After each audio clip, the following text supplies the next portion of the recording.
কুষ্টিয়ায় স্থানীয় আধিপত্য বিস্তার এবং মসজিদ নির্মাণকে কেন্দ্র করে দুই পক্ষের সংঘর্ষে মামুনুর রহমান মামুন নামে ইউপি সদস্য নিহত হয়েছে।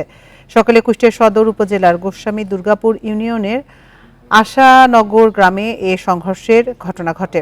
সংঘর্ষে কমপক্ষে ৮ জন আহত হয়েছে। আহতদের কুষ্টিয়া জেনারেল হাসপাতালে চিকিৎসা দেওয়া হচ্ছে। আহতদের মধ্যে 2 জনের অবস্থা আশঙ্কাজনক। নিহত মামুন গোস্বামী দুর্গাপুর ইউনিয়নের 7 নং ওয়ার্ডের সদস্য এবং আশানগর গ্রামের হাবিল মেম্বারের ছেলে।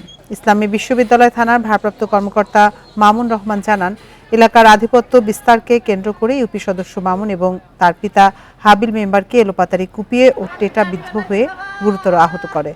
তাদের উদ্ধার করে কুষ্টিয়া জেনারেল হাসপাতালে নিলে সেখানকার চিকিৎসক মামুনকে মৃত ঘোষণা করেন। হাবিল মেম্বারের অবস্থা আশঙ্কাজনক। পরিস্থিতি নিয়ন্ত্রণে আনতে সেখানে অতিরিক্ত পুলিশ মোতায়েন করা হয়েছে।